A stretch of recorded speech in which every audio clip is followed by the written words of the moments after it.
Hi guys, कैसे हो आप सब। नीट 2025 के रिजल्ट आने के बाद मैंने एक वीडियो अपलोड किया था काउंसलिंग से रिलेटेड 25 का। लेकिन अब 2025 में जो नए अपडेट्स आए हैं कि काउंसलिंग में क्या क्या करना है, क्योंकि काउंसलिंग स्टार्ट हो जाएगी 1 जुलाई से। मे भी पॉसिबल है कि क्योंकि रिजल्ट के तुरंत बाद 15-20 दिन के अंदर अंदर काउंसलिंग स्टार्ट हो जाती है। कई स्टेट में काउंसलिंग स्टार्ट भी हो गई है। और गाइस, मैं आपको बता देती हूँ कि जो लास्ट वीडियो था मेरा काउंसलिंग का, उस वीडियो पे बच्चों ने काफ़ी ज़्यादा प्यार दिखाया। इतने ज़्यादा व्यूज़ कमेंट्स वगैरह आए कि, और काफ़ी ज़्यादा बच्चों ने अपने डाउट्स थे वो भी क्लियर किए हैं। तो मुझे लगता है कि मुझे एक वीडियो और बनाना चाहिए जिसमें कुछ टॉपिक उस वीडियो में छूट गए थे, तो इस वीडियो में वो भी कवर करेंगे। उसी के साथ जो नए अपडेट्स आए हैं वो भी इस वीडियो में कवर करेंगे, ताकि आपको इस ईयर नीट 2025 का जो रिजल्ट आने के बाद जो काउंसलिंग होगी उसमें आपको कोई भी दिक्कत ना आए। तो गाइस, अब शुरुआत करते हैं कि काउंसलिंग की स्टार्टिंग कैसे होगी और हमें कॉलेज कैसे अलॉट होगी। तो गाइस, सबसे पहले करना क्या होता है कि सेंट्रल काउंसलिंग में एमसीसी की साइड पे होता है, ये है कि सबसे पहले होता है रजिस्ट्रेशन। रजिस्ट्रेशन फीस जनरल के लिए होती है 2500 रुपये और ओबीसी एससी एसटी के लिए होती है 1500। ये नॉन रिफंडेबल फीस होती है जो कट होती है, एंड ये एक तरीके से प्रूफ होता है कि आप काउंसलिंग में अपेयर हो रहे हो। यार देखो, काउंसलिंग इतनी लंबी प्रोसेस है।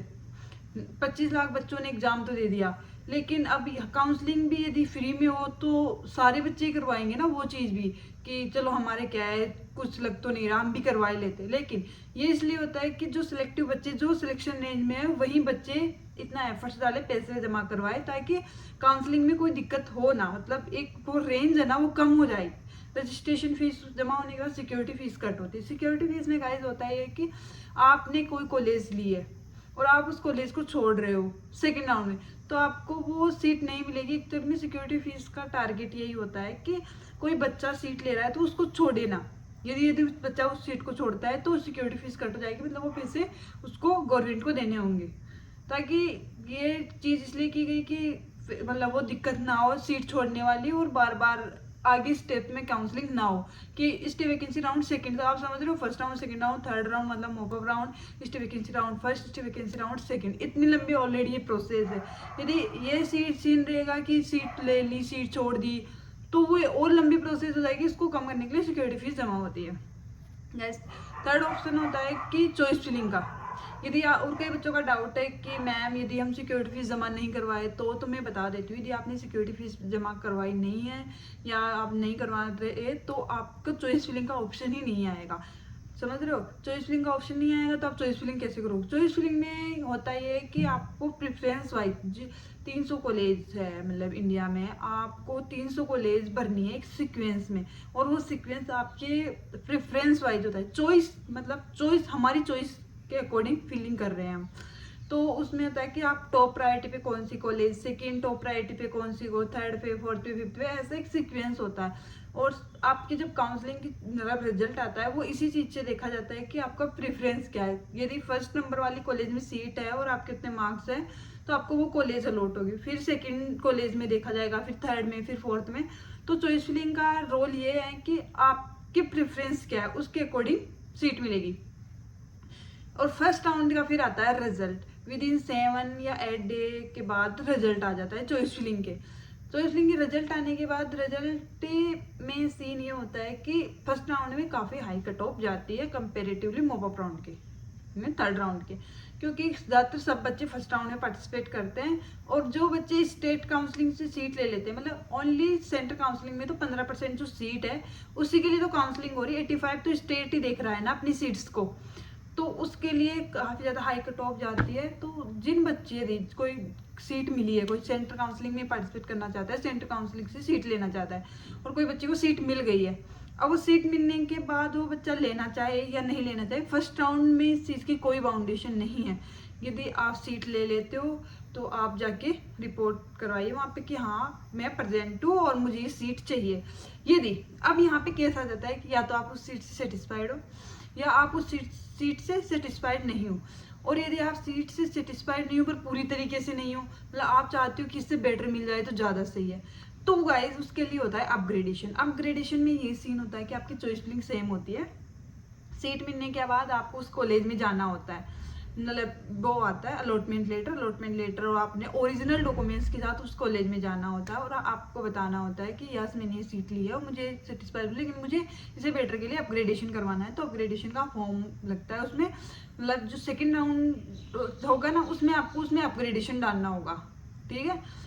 तो फिर अपग्रेडेशन होने के बाद कई बच्चों को सीट अलॉट हो जाती है और कोई बोलता है कि यदि हम अपग्रेडेशन करवाए तो हमारे क्या पहले वाली कॉलेज हमारे हाथ से चली जाएगी। तो ऐसा नहीं होता, यदि आपको अपग्रेडेशन में बेटर कॉलेज मिल जाती है तो ठीक है, नहीं मिलती है तो आपको वो कॉलेज ही मिलेगी। फिर कई बच्चे सेटिस्फाई, अब कई बच्चे ना कि मतलब बिल्कुल ही मतलब उस सीट को लेना ही नहीं चाहते, तो वो फर्स्ट राउंड में पार्टिसिपेट मतलब सीट मिलने के बाद रिपोर्टिंग ना करवाए कॉलेज में जाके, कि यदि आप रिपोर्टिंग नहीं करवाओगे तो आपको उस चीज़ में एब्सेंट माना जाएगा और आपको आउट कर दिया जाएगा, मतलब फर्स्ट राउंड से रिजल्ट मतलब उस कॉलेज से, कि चलो ठीक है यहाँ पे बच्चा अभी प्रेजेंट नहीं है। फिर वो सीट काउंट होगी सेकेंड राउंड में। फिर सेकेंड राउंड का होगा सबसे पहले रजिस्ट्रेशन। यदि कोई फर्स्ट राउंड में आपने रजिस्ट्रेशन नहीं करवाया, सिक्योरिटी फीस जमा नहीं करवाई, तो आप सेकेंड राउंड में भी करवा सकते हो। ऐसी कोई बाउंडेशन नहीं कि आपने फर्स्ट में करवाई तो ही आप काउंसलिंग में पार्टिसिपेट करना पड़ेगा, ऐसा कुछ नहीं है। यदि आप सेकंड में करवाना चाहते हो तो आप सेकंड में भी करवा सकते हो। और सेकंड राउंड की cut off comparatively first round कम जाती है, क्योंकि काफ़ी बच्चों, क्योंकि सेंटर का फर्स्ट राउंड होने के बाद स्टेट का फर्स्ट राउंड होता है। स्टेट के फर्स्ट राउंड में जो टॉप कॉलेज हैं स्टेट की, जिसमें 85% कोटा स्टेट के बच्चे लेंगे, तो काफ़ी बच्चे उन सीटों को ले लेते हैं। तो और सबसे ज़्यादा इम्पोर्टेंट होती है सेकंड राउंड काउंसलिंग। और मेरे लिए तो मैं मानती हूँ कि ये एक तरीके से रामबाण है जिन बच्चों के लिए जिनके मार्क्स थोड़े कम है और वो चाहते हैं कि मुझे इन मार्क्स पे बेटर कॉलेज मिले, तो उनके लिए तो सबसे ज़्यादा बेस्ट ऑप्शन होता है सेकेंड राउंड। फर्स्ट राउंड में यदि आपको कोई नॉर्थ का बच्चा साउथ में कॉलेज मिली और वो नहीं जाना चाहता, तो वो उस सिक्योरिटी फीस के साथ सेकेंड राउंड में पार्टिसिपेट कर सकता है। सेकेंड राउंड में ये सीन होता है कि कॉलेज आपको मिल जाती है, रिजल्ट आता है उन बच्चों का जिन्होंने फर्स्ट राउंड में सीट ले ली थी और अपग्रेडेशन लगाया था, उन बच्चों का रिजल्ट आता है। और इसमें ये सीन होता है कि आपको फर्स्ट कॉलेज कौन सी मिली हुई है, आपने अपग्रेड करवाया तो आपको सेकंड कॉलेज कौन सी मिली है, रिजल्ट में ये आता है। मैं आपको पीडीएफ फॉर्म में डिस्क्रिप्शन में प्रोवाइड कर दूंगी, बट वो पीडीएफ आप मेरा पूरा वीडियो देखने के बाद देखना, तब आपको समझ में आएगी कि उसमें क्या बताया गया है एक्चुअल में। तो उसके बाद सेकेंड राउंड का रिजल्ट आता है उन बच्चों का जिनका अपग्रेडेशन करवाया और जो फ्रेश रजिस्ट्रेशन करवाया उन बच्चों का, और जिन को फर्स्ट राउंड में कॉलेज नहीं मिली थी उन्होंने दोबारा चॉइस फिलिंग की थी उन बच्चों का।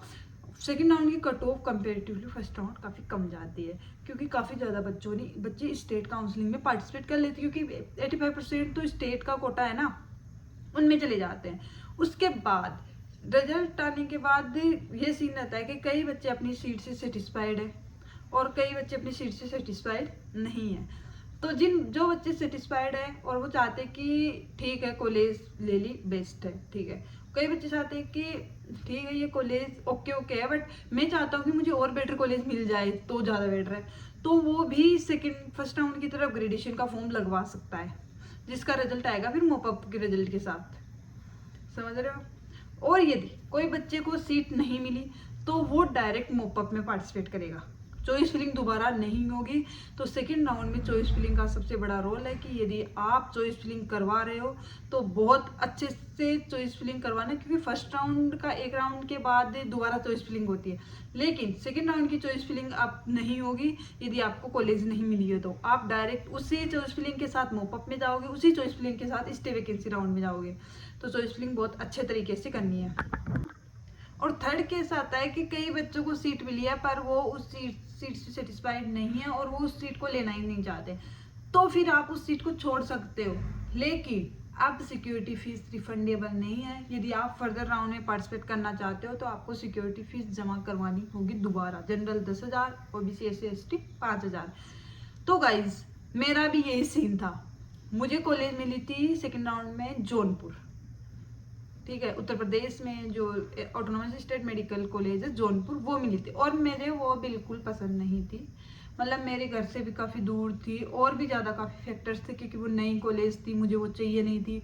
तो गाइस अब करना क्या था उस टाइम पे। फिर होती है कि यदि आप उस सीट को छोड़ रहे हो तो आपको सिक्योरिटी फीस भी जमा नहीं हो, मतलब जो जमा करवाई थी वो भी रिफंडेबल नहीं है, और फर्दर राउंड में पार्टिसिपेट करना चाहते हो सिक्योरिटी फीस जमा करवानी होगी। तो गाइज मेरा स्टेप ये था उस टाइम पे कि घर वाले भी बोल रहे थे कि ठीक है सीट ले ले, नहीं मिली तो, जो काफ़ी बच्चों के साथ अब होगा काउंसलिंग में ये होगा कि सीट मिल गई आसपास वाले की, चलो कॉलेज मिल गई नंबर आ गया, लेकिन फिर अब अच्छी कॉलेज नहीं मिली, बच्चा चाहता है कि नहीं नहीं मैं ये कॉलेज नहीं लूँगा, मैं मॉपअप में पार्टिसिपेट करूँगा। लेकिन घर वाले भी ये बोलेंगे कि अब सीट नहीं मिली तो, आसपास वालों को भी बोल दिया कि सिलेक्शन हो गया, नहीं मिली मॉपअप में तो रिस्क होता है ये वो वगैरह वगैरह, बहुत बातें आप इस चीज़ को फेस करोगे यदि आपके साथ ये सीन हुआ होगा तो, मतलब फर्दर जब काउंसलिंग में होगा तो आप उस चीज़ को रिलेट कर पाओगे कि मैं क्या बोल रही थी उस टाइम पे।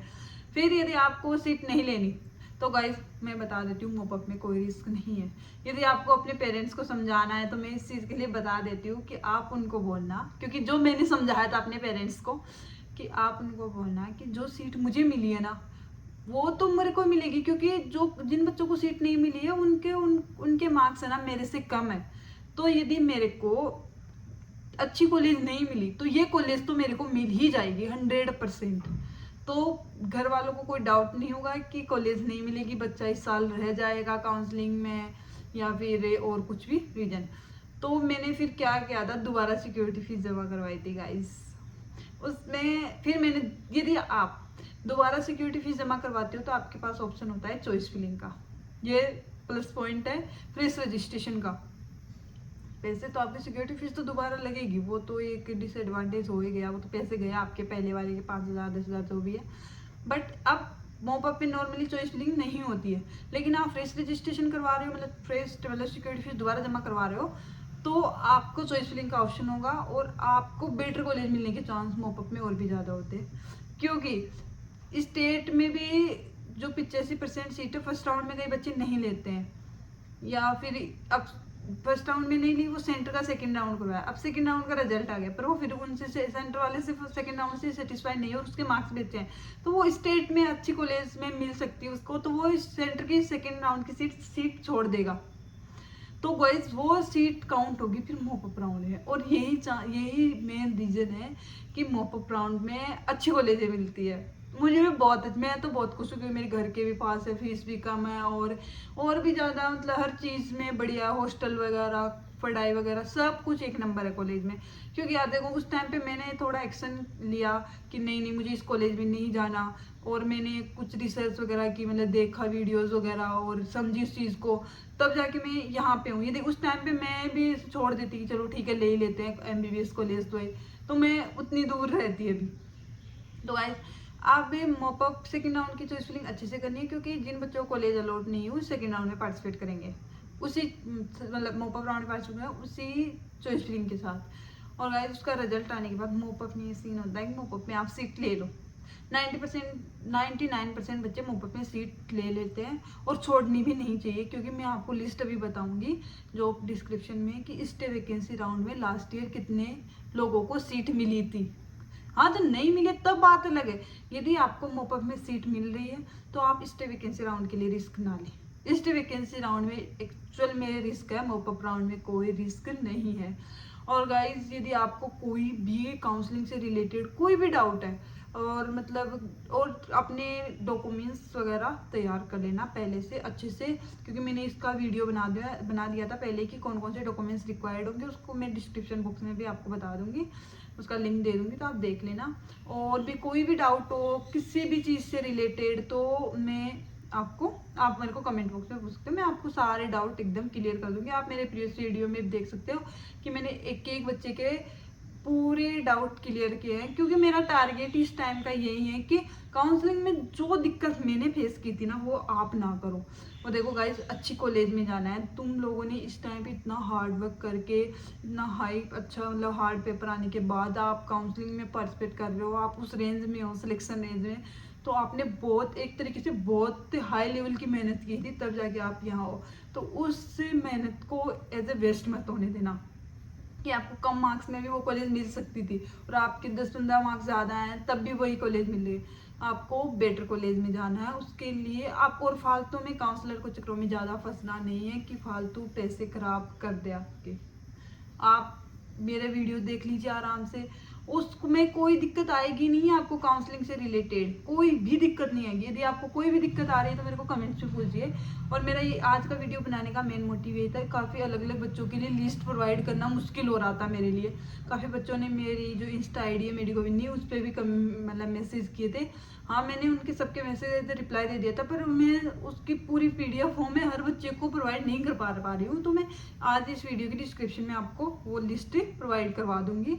मतलब प्रेफरेंस वाइज लिस्ट तो आप कैसे बनाओगे, ये चीज़ का वीडियो मैं नेक्स्ट वीडियो आपको बता दूंगी कि आपकी प्रेफरेंस क्या होनी चाहिए कॉलेजेस के लिए। और भी कोई भी डाउट हो तो मुझे बताना, क्योंकि मेरा टारगेट क्या है इस बार का, कि इस बार किसी भी बच्चे को काउंसलिंग में कोई भी दिक्कत ना हो। All the best.